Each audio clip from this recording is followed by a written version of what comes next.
Hey, what's your secret? So when I was a teenager, I would get really annoyed with my little sister. She was my little sister. Sometimes little sisters are brats. And she had this pink teddy bear that she carried around with her everywhere. It was like her little sidekick. She'd talk to it all the time, and she'd make it talk back to her in this high-pitched voice. This bear was always around. Yeah. So sometimes, when I was just so annoyed with her that I couldn't take it anymore, and she would leave the house, I would take out my frustrations on this bear. I would throw it against the wall. I'd squash it between my hands as hard as I could. I'd push its nose into its face. I'd sit on it. I just got out all my anger by torturing this bear. And then I'd put it right back where I found it like nothing had happened. And she never knew. Okay. Thank you.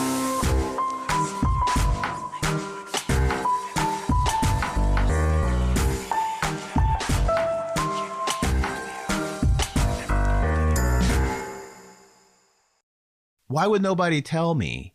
My wife was out of her mind, like, oh my God, you didn't know this? Like, yeah.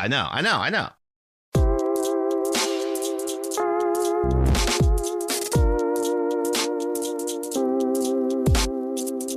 Today, the story of an existential struggle. They're just completely astonished, and he was too. He's like, oh my God, this is insane. That pits injustice against the rewards it may reap. But it really was just because of this outstanding secret. That was really the only reason. Wow.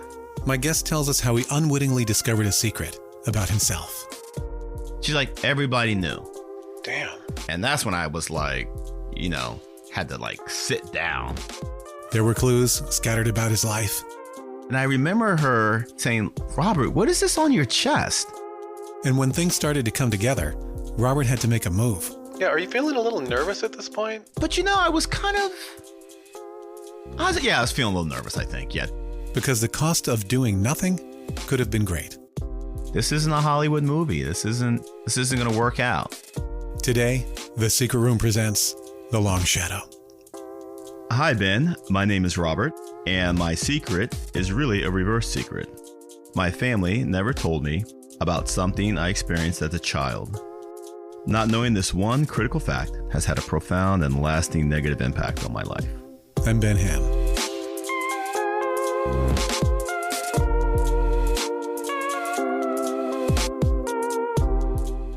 Okay, we are ready to go. You all comfortable? I'm good to go. Okay, terrific. All right. Hi, Robert. Welcome to The Secret Room. Hey, Ben. What's up, man? Not too much. Thank you for having me, sir. Yeah. So when you submitted your secret, you called it a reverse secret. Why is that? Well, in this case, everybody in my family knew about the secret except me. So I found out much later in life what everybody in my family, my immediate family, had already known. I guess it all started when, I think I was between 4 and 5 years old. And that's when the secret was kept initially. So I didn't really know about it for my whole life until, How old were you when it came out? I was 35 years old when I finally found out the secret. Yeah, I know. So apart from this secret that was kept from you as a child and then into adulthood, can you tell me what it was like at home? Did you have a pretty normal, as far as you knew, a pretty normal childhood growing up and, relationship with your family? Yeah, man. Everything was totally great. Grew up, in the suburbs. We had everything we needed growing up. We weren't exceptionally rich. We weren't exceptionally poor, just straight middle class. And I mean, everything was really great. I did know at some point that for a few years when I was younger, I was sick and had to get shots, but it was all right, whatever. And after that went away, I grew like a weed like everybody else and was healthy and happy. As I got a little older, and you get older, you kind of see your parents in slightly different ways. So at that point, I kind of realized there were some issues with my dad that were different. He was a great provider when we were young. But I think as I grew older, I began to realize that he was just really controlling and just, for lack of a better term, kind of like mean and strict. Okay. So, that evolved as I got older. I learned more about that and how to deal and how to manage with that as I kind of watched my older siblings work their way through it. How many siblings do you have? I have 3 siblings total. My sister is the oldest. And then I have 2 brothers right after her. And then I'm the youngest by like 8 or 9 years. And so you said you were observing your father with your siblings. Did he treat you differently than the others?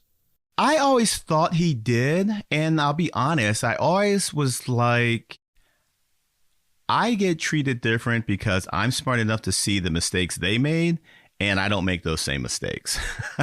Okay. That was my initial take on it, being younger and being a younger kid. As I got older, I began to see the same behavior from him towards me. And it was really all about, exerting your independence in thought from your father. So that's a normal process everybody goes through as an adult, is becoming an independent thinker. In my particular family, then that began to create lots of strife and static and just, typical bullshit. Was he overly strict? I mean, would you characterize his behavior? I think if you took sort of an academic approach to his behavior, you would call him a real strong narcissistic personality. Okay. I think if you look at growing up, yeah, he was like definitely strict. We had chores, called him, had to refer to him as sir and ma'am. Oh, wow. All of us growing up all day on Saturday and Sunday, we just did work around the house, like chop wood, paint, work on cars, just work around the house all day. Get up early Saturday, get up early Sunday, and just do shit around the house all day. Like, not exaggerating. Like when I got married, for example, my wife and I were hanging out, I'd be up at like 7. It's like, come on, we have stuff to do. And she's like, what do we have to do? We have a 1-bedroom apartment and it's Saturday. I was like, yeah. I don't know, but there's things to do. It's stuck with you. So it really stuck with me. So there was that kind of stuff. Just to give you some more graphic examples really quickly, Ben, for example, when my sister was at her college, she decided to enroll and stay in a co-ed dorm. And she made that decision, and we drove her up to college, and we got there and the dorm was co-ed. That was insane. My dad lost his mind, and she was not in a co-ed dorm when we left. Wow. So he only found out when you got up there. He only thought, yeah, but she's was an adult at this point. That's kind of her decision to make. Right. But that wasn't happening. So there was lots of yelling and screaming, and it was just a shit show, Ben. And then she wasn't in that dorm anymore. So there was that. I had a sibling that had issues with drugs, and he was subsequently thrown out of the house, man. Like, you don't live here anymore. Get your shit and get out. So he didn't play, you could say, in one way. Okay. In another way, you could say he was a mean son of a bitch. Okay, well, he was ruling that household. Yeah. No doubt. Yeah, he was ruling that household. He was narcissistic and just very, very just a den of negativity around all the kids. You don't do this. You can't do that. You're not very good at this. Or you'll never get to be this. You should do this. All that kind of shit, man. So, right.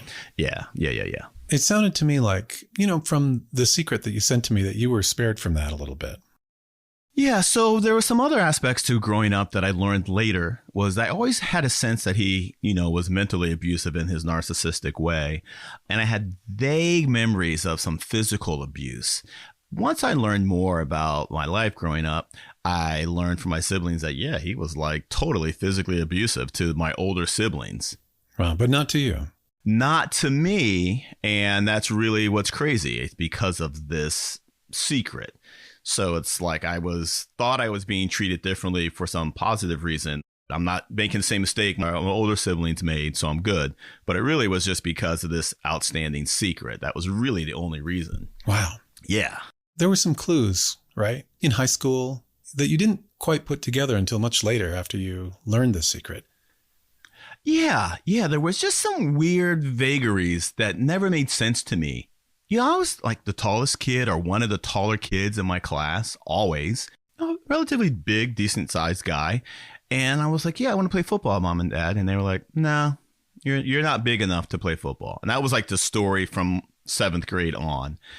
So you just kind of accept that, and that's the deal.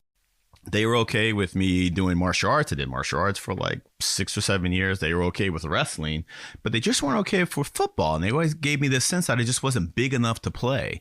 So that was one thing that just made no sense.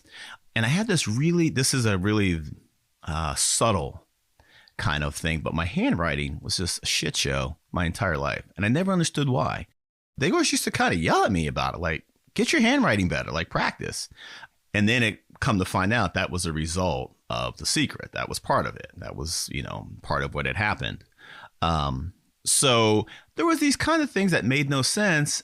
And then once The Secret was revealed, it was like, oh, that's why they said that all the time. Wow. Or, oh, that's why they could never allow this to happen. Or, oh, that's why, I had stomach pains for like 3 years and it never made any sense why. And then they just went away. And so when you had these stomach pains, how did your parents treat you?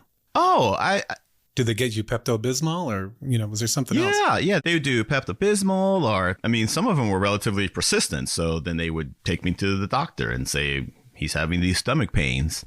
And I have all these different tests and all these kinds of things. Looking back on it now, I realize those tests were for many other reasons in addition to just the stomach pains. Doesn't sound like you were brought into the loop as a kid. No, not at all. Not at all, man. And then, suddenly kind of stopped. Okay. And everything was normal. But, I was like a dumb young kid. I didn't, I was like, okay, whatever. Awesome. I'm going to go ride my bike now or go punch something. Yeah. I wasn't paying that much attention. I wasn't that conscientious. So you're just a little kid. I think probably about 7 or 8 years old. Thinking about your bike. My bike or my Legos. Yeah, Right. Exactly. I guess middle school and high school and college, they just kind of progressed normally, right? Yeah, they all went really, really well. I was healthy, happy, had normal set of girlfriends, normal set of great friends, still have some amazing friends from high school now. Went to college, and college was a fantastic experience. Very fortunate. Met my wife there. So then we started hanging out and left college and came home and started working for a living. So all's good. Yeah. As far as you knew. Yeah, everything is fantastic. Everything is good. Everything's fantastic. I mean, there's still some of these, outstanding issues with my dad. Right. Okay. So while we're dating and hanging out, we're working these great jobs and trying to work our asses off. We're children of the 80s, so we all want to be, Wall Street. Basically one night I just got really sick to my stomach, which is abnormal for me because I've been super healthy my whole life. Don't get sick or whatever. So at one point I was like, this really, really hurts. And, I was going to grunt it out. And my fiance at the time was like, no, dude, we're going to the hospital. And I was like, okay, all right. Which means it was super bad. So we go and the doctor is talking to us a little bit. And my wife said, I'm going to call your parents just to let them know. And I was like, whatever. I'm in some extreme pain. I don't care. My dad is talking to my fiance and says, let me speak to the doctor. And the doctor says, okay. Does he know that? And silence. And then, okay. And then the doctor kind of says in passing, you should talk to your parents at some point. And we're both like, what? But I'm like in extreme pain and don't care and kind of blew it off. The doctor takes care of me. Everything's resolved.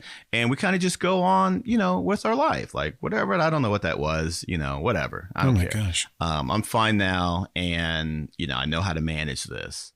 May I ask how you're going to manage this? What is the prescription?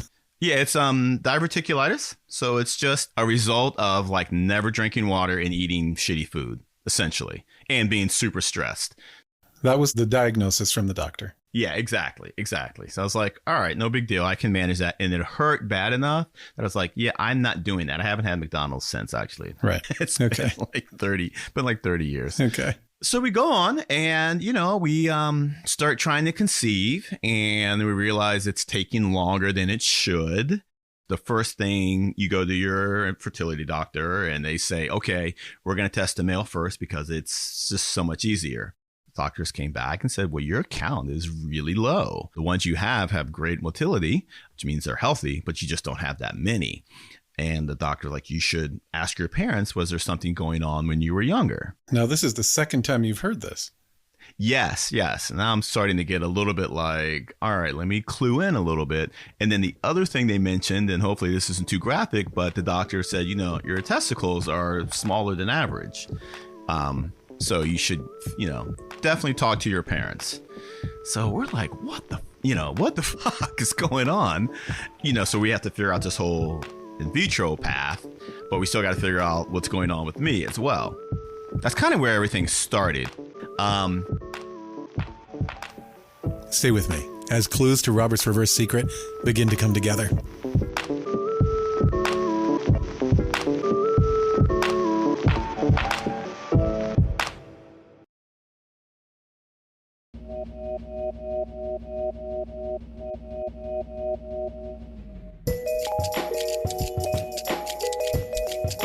Robert's about to find out the shocking truth about his past. Here we go. So we said, all right, let's get this shit figured out. So we called my mom, because at this point, my father and I have started to be estranged from each other. So call my mom. I say, hey, Ma, this is going on. My mom and I are close. And I said, hey, this is going on. This is what we're trying to figure out. Is there something I need to know? So my mom kind of pauses and she says, well, why don't we meet over, lunch and we can talk? Okay. I was like, whoa, that's weird. Yeah. She pick a nice restaurant? Well, nice for the time. Yeah. We went to Cheesecake Factory. Okay. We had an interesting lunch. We had the avocado egg rolls. Wow, you remember. Yeah, I really remember this very, very clearly. I remember the mall and everything. It was a bright, sunny day. I remember the car I had then. And we get to the restaurant and we get drinks and apps and kind of just catch up. I said, so Mom, what's up? And she says, well. Yeah, are you feeling a little nervous at this point? Or like something's going to drop, or are you just... It just sounds a little odd, Well, it feels a little odd. But I was feeling a little nervous, I think. Yeah. So we jump into the conversation and my mom very hesitantly and very vaguely says, well, when you were young, you had cancer. Wow. Right. Boom. Right.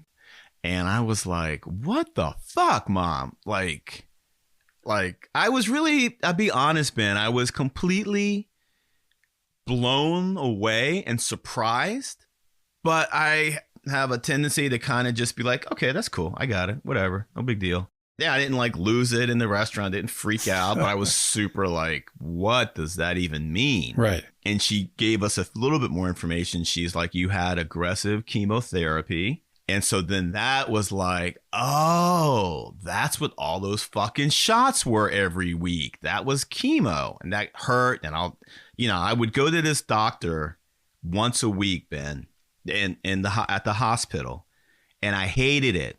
And when it was time to get the shot, it took 4 or 5 doctors and nurses to hold me down. I'm not exaggerating. I was like, I'm not doing it. So, and my mom was like, yes, you are. And I was like, nope. And they would have to hold me down and hold me in place. And then they would put in the chemo. And this was a long time ago. So the chemo hurt. It stings going in. And it was a lot of it. And it was probably about a good 30 minutes of sitting there just being really unhappy. Dude, that was a 1.5 to 2 years. 1.5 to 2 years of treatments. And did your mom reveal to you, in the Cheesecake Factory over your spring rolls on this sunny day, right, what kind of cancer that you had been treated for? Ben, it was so long ago that my mom either couldn't bring herself to say or really just didn't remember. Wow. To this day, I still don't really know the exact cancer that it was. That's crazy. Yeah, it's crazy. How do you not know? How did you not keep that record or whatever? My pediatrician at the time was already 75 years old. So he was long gone and his office was, way closed. So that was kind of the reveal. She didn't know the cancer. She said you had undergone the big, aggressive chemotherapy because that's what was recommended. And we knew that chemo would stunt your growth for a period of time and could affect some things. Like she knew, basically we knew this could happen. And this being that you could have problems conceiving. Yeah, exactly. I could have problems conceiving. I didn't grow for a while. That's another clue. Didn't even really notice it. And then I was growing like a weed. Like I would grow out of pants in like a month. I had my knees hurt, all like crazy growing pains. So we left. Like we didn't even really get a full lunch because I was like completely crazy. And then also just kind of like, oh, okay, I could kind of see that.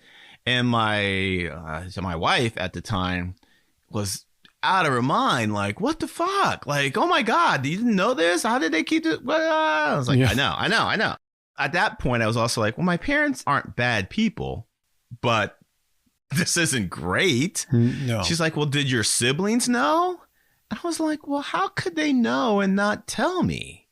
Because we were on our way home on this, sunny day, stomachs half full, just with like 1,000 questions for each other.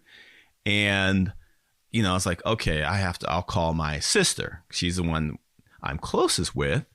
And then I remembered as I was kind of driving and we got home and I was just sitting around thinking, I remembered really distinctly that my sister would help take care of me all the time because she was the oldest and I was the youngest.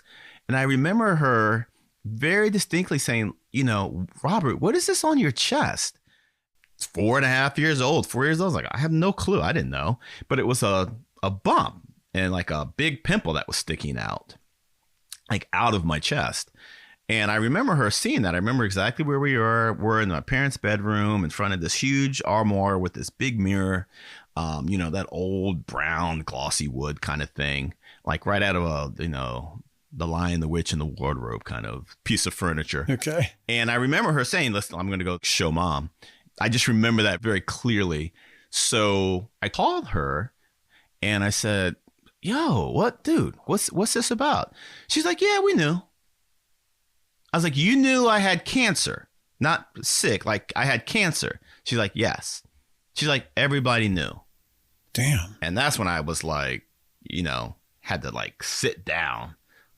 Right. Like when the movies where everything pauses and or goes in slow motion past you, like all those kind of dramatic scenes. Yeah. Like that's when it kind of hit me like, wait, that brother knew too? She's like, dude, we all knew. I was like, well, I'm a grown ass man now. Why wouldn't everybody say, hey?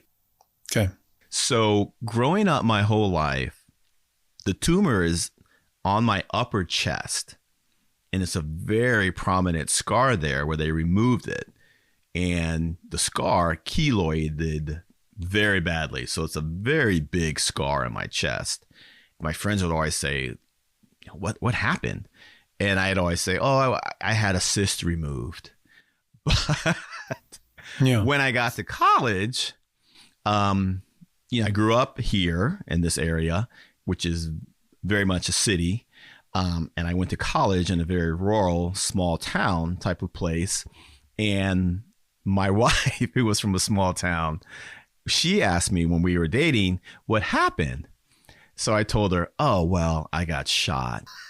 Oh, wow. That's great. And I love that. The best part was she believed me for like 4 years. And then finally she's like, wait, you didn't get shot? I was like, are you insane? No, I grew up in the suburbs. I'm as likely to get shot as anybody else. So that's hilarious. Then I called my other, because I was like, this can't be true. So then I called my other brother, and he was like, oh yeah, we knew. I mean, so casually, like that's why Dad never beat the shit out of you, because you were sickly. That's why you never got in trouble. I was like, I got in trouble. He's like, not like we got in trouble, because you were sick. And I was like, what the fuck, man? I mean, it was so utterly bizarre. And I was like, well, why would nobody tell me? Even when you were younger, like, fuck that, we're going to tell you. And that was the whole deal. Like my dad said, I don't want to tell Robert about this. We're going to keep it from him because I don't know why. No fucking clue why you wouldn't just tell. And because of the strict way he ran the house and the mentally and physically abusive nature, my siblings just took that on as that's gospel. We ain't telling him. And that is a powerful thing, that mental and physical abuse, because that carried right on to when they were adults.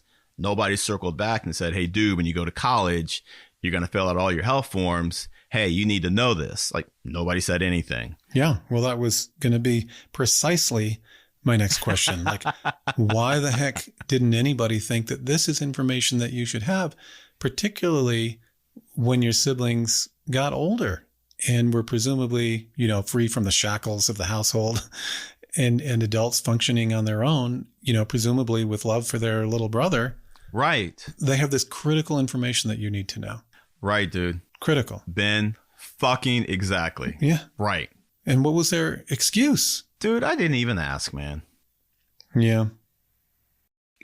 I didn't even ask because I was so just let down, so disappointed, heartbroken, angry, sad, confused, that no matter what they said, honestly, it wouldn't matter, And I kind of pieced together myself, trying to be as empathetic as possible.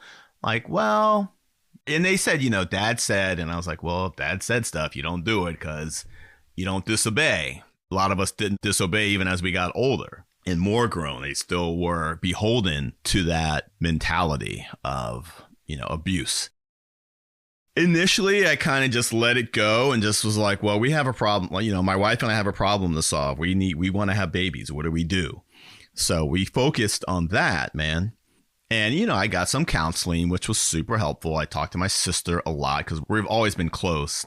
So I just talked to her a lot to learn more about what the hell was life like growing up, and learned a lot. And, started to really kind of work through that with my own counselor and try to get my understanding. So once we had our first baby, I realized I still have a lot of work to do. Like, I want to raise this child very differently than I was raised. But coming from this household, my household, we spent a lot of time in conditional states, getting a sense of conditional love. One of the things I began to learn, I'll always be forever grateful to my wife. She came from a household where it was unconditional love.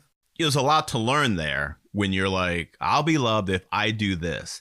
I will be loved if I achieve these grades. I will be loved if I fucking whatever, make the wrestling team or whatever. She's like, you can't approach loving your child that way, which I didn't, but I had to understand it more. That began to really sort of affect everything going further as an adult. Like, how do I change my own mindset so that I'm not putting these odd conditions on my baby or putting these odd conditions on my children? Any fucking conditions, or even conditions with my wife, in our relationship. So, a lot of counseling was really helpful, and really just trying to understand like the person that I'm trying to be now. And where do I put all these feelings?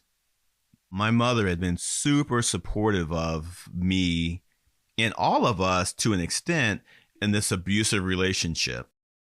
I always was like, well, I love my mom and she's amazing. And none of this was her fault. Well, Ben, after a while, I was like, some of this is on her. Absolutely. Yeah.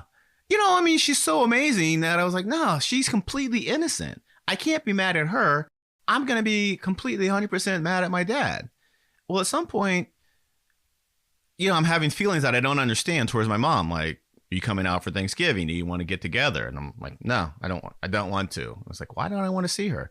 Because I finally had to realize I'm mad at her too. She should have told me. She's grown. If he didn't, she should have. And it's really that simple, but there's a lot of anger and stuff around that. So I had to really understand being mad at my mom and how to deal and process that, which is ongoing. Yeah, I'm sure. And, how to deal and process it with my siblings, which is ongoing. You can be empathetic to their state in terms of they were abused. so they didn't necessarily know any better. But then you can also hold them accountable to that. Yes, you were abused when you were younger. You didn't like that. You have to take the actions to correct and understand that. You have to admit that that shit hurt your feelings, that you're mad at your dad. And one sibling, my sister, has done that work, and she and I are super close. And two siblings haven't done that work. And, you know, I'm not as close with them, and they don't really understand. Right. Well, that follows. Yeah, that follows. So, yeah. So, Robert, is this something that you can forgive? Ben, that's a fantastic question. It's part of the reason I reached out to do this show with you. If you were in Robert's shoes, could you forgive? Also ahead, Did your mother ever reveal to you why they kept the cancer a secret from you? stay with me.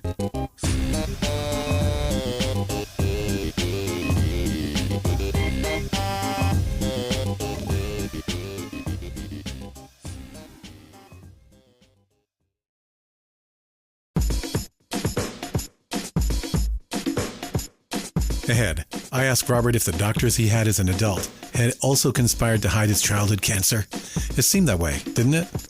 But first, Robert ponders forgiveness. As I'm getting older and my kids are growing and I'm raised them very differently than I was raised, but I realize I have to put these emotions and resentment and anger and confusion, I have to put it someplace. My father's died. It's been a year. Oh, okay. Yeah. Did you ever talk to him about this? No.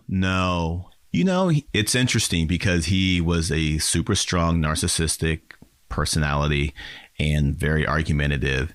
Mm-hmm. And I learned early on, you will never win an argument with him. You will just both walk away angry.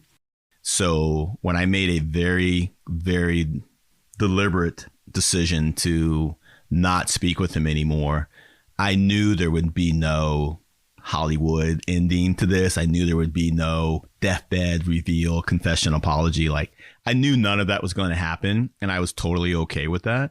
People were like, well, if you don't speak to him and resolve it and he dies, I was like, yeah, I'm prepared for that. Yeah, and it was really hardly your fault. I mean, this is not a problem of your making. Exactly, man. That's the other. This isn't my thing to resolve, for sure. He must have known that you found out the truth if your mom knew while he was still alive. And yes. I assume she would have told him. Yes. But he still did not reach out to you. No, he didn't. And, you know, it still pisses me off. So can I forgive? I can easily move towards forgiveness to my siblings, which I feel that I have done, especially my sister. Like, I get it. We're good. One of my brothers still has a ton of his own issues to figure out. Another brother is just coming into his own in terms of his own homosexuality and all of this. So I can forgive them. It'll be hard. I can definitely forgive my siblings. Some of the things they do still annoy the shit out of me and still trigger some, you know, hey, that reminds me of dad. So go fuck yourself. I'm not going to hang out with you right now. So that's where that's at. I love them. How about your mom? My mom, yes. She's an old woman now, man. She did what she did to survive. She was abused too. It was a terrible thing. And you know what? That shit happens sometimes. And I wasn't there when, you know, I was there, but I was just much younger. And, you know, being older, I can understand some of that. She made her mistakes. I feel like in some ways she has apologized as best she can. So, yeah, I think I can forgive her the same way I forgive my siblings. But some of that behavior is still triggering and really angers me. So I manage that by choosing not to engage a lot of the time, to be honest, man. You know, I'm just not as close with her as I was. I'm just not close with my family. It's just something I'm not. I'll tell you what, Ben, we're real honest in our family. My kids, they're like, we want to meet our grandpa. And I was like, nope, here's why you're not. And I tell them everything that I feel. If we're having issues or there's stuff going on, we try to be as age appropriate, honest as possible. Great. There's a dose of reality. Then they are not resentful later, or they're like, I didn't know that. It's like, you knew, maybe you don't remember, but I sure as hell didn't keep it from you. Right. So I think forgiveness is there. Yeah. I'm happy for you in that. You know, I asked because I was putting myself in your shoes and I was wondering if I could forgive something like that. Yeah. I would hope that I could, but I can see the challenges associated with it and just so many complex emotions. But I wonder, you know, when your father died, if that opened up an opportunity for everybody to just breathe a sigh of relief in your family and say, okay, we can all talk a little more openly now. Man, Ben, that is amazing, insightful question. And for my sister and I, we were like, yes, that is the case. We're all going to move forward in a new light. But it hasn't happened that way. And that's what I mean when I say some of my other siblings' behavior and my mother's even is still some of that old school mentality.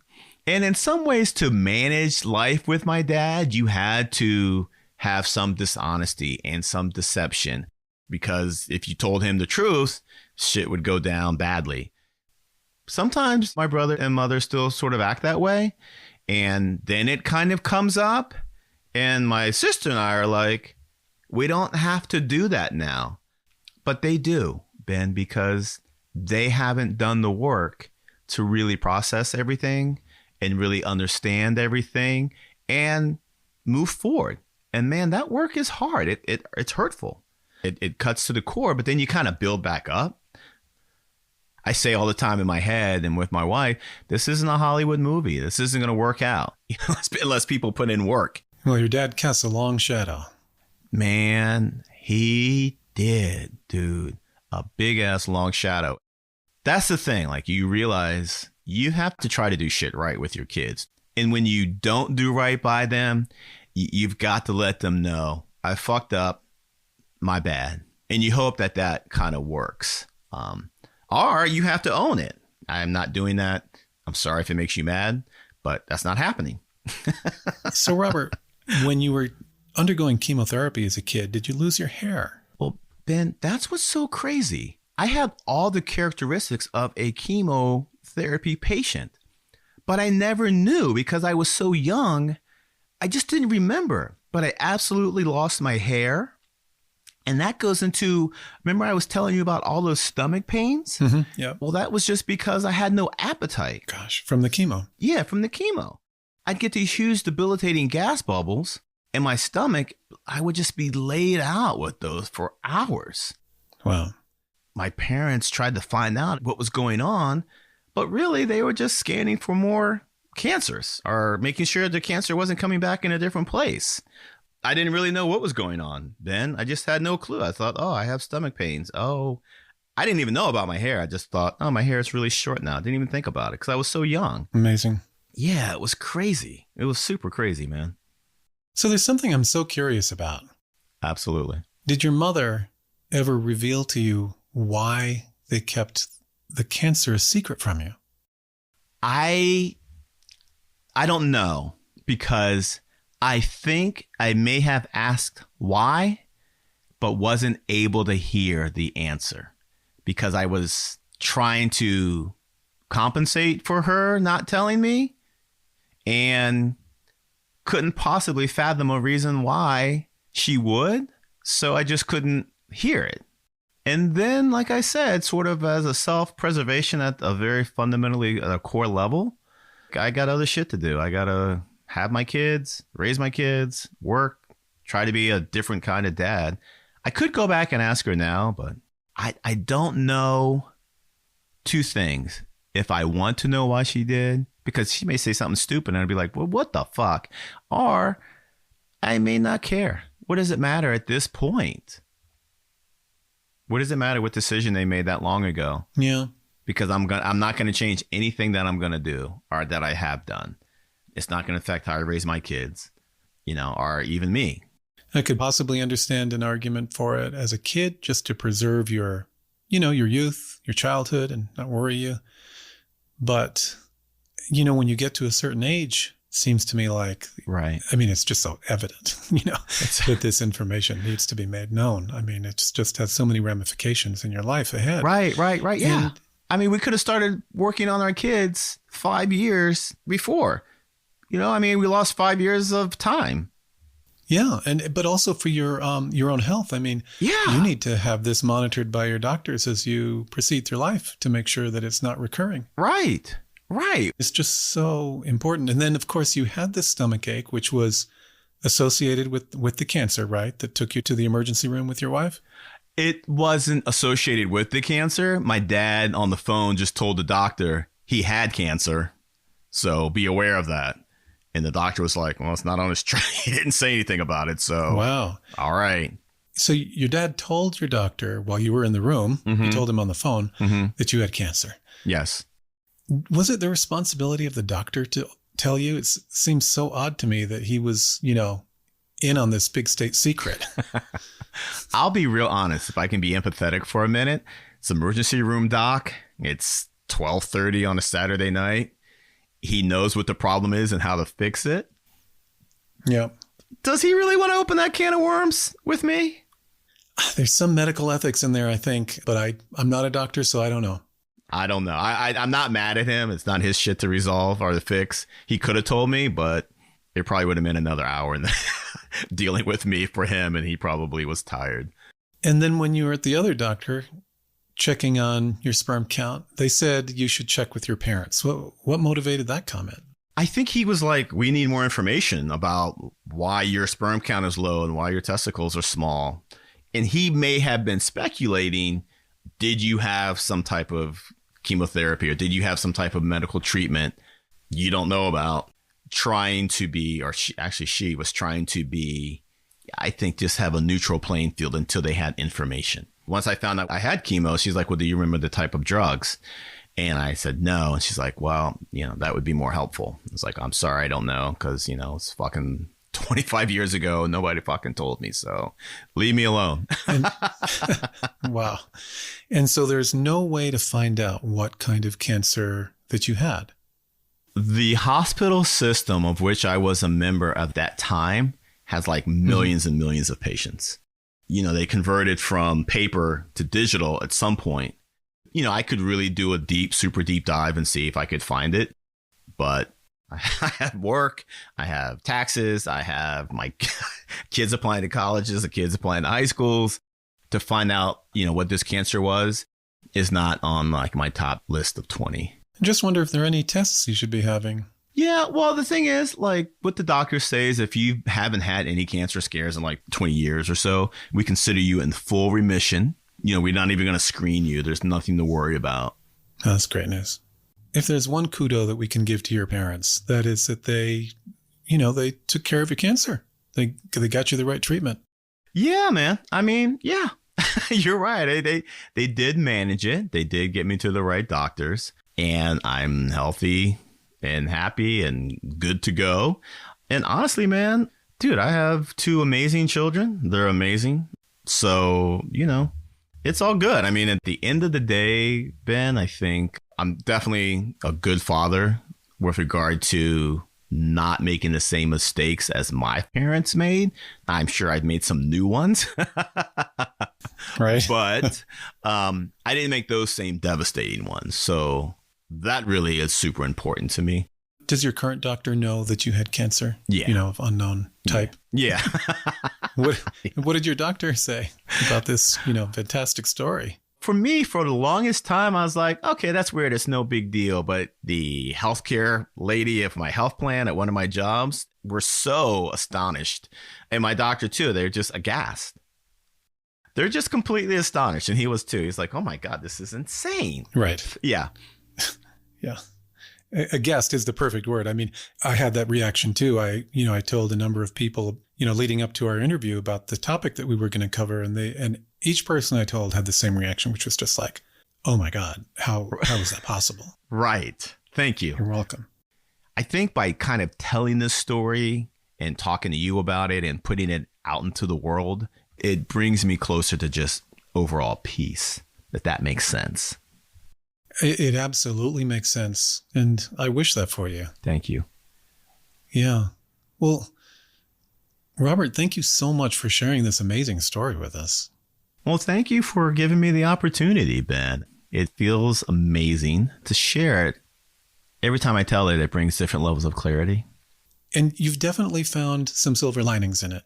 It's a terrible secret, but you've taken some positive things out of it. Yeah, you have to. Else, what's the point of living if you can't learn from it, man? I feel like, at least. Well said. Well, thank you again. Thank you so much. I appreciate it, Ben. Thank you so much. You're welcome. All right. Wow, how do you feel? It's crazy, Ben. I feel good. I feel kind of like Yeah. it's always good to talk about it with somebody, who cares, like I talk about. Today we heard a story of an existential struggle that pits injustice against the rewards it may reap. To wit, Robert denied a critical truth about his health, sustained setbacks on life's journey. But contrary to intuition, the wrongs he suffered yielded progeny he would never sacrifice, even for the proffer to vanquish the injustice. So how shall we define the tenuous space in which Robert exists? The answer lies in the lesson of today's story. Take account of life's pitfalls, embrace the silver linings, and blaze a path from under the long shadow so that others may follow. And do you have some pictures for the audience? I can think about some pictures I could send. You can see pictures of Robert as a kid and as an adult right now on Twitter, Facebook, and Instagram. Our handle on every platform is @SecretRoomPod. On the next Secret Room Unlocked. My name is Connie, and my secret is that 12 years ago, my husband and I made a decision that we felt was best for the rest of our family. It's a decision we kept from our children. No one ever talks about it, and I'm torn if we should tell our kids. I wouldn't even know how to bring it up.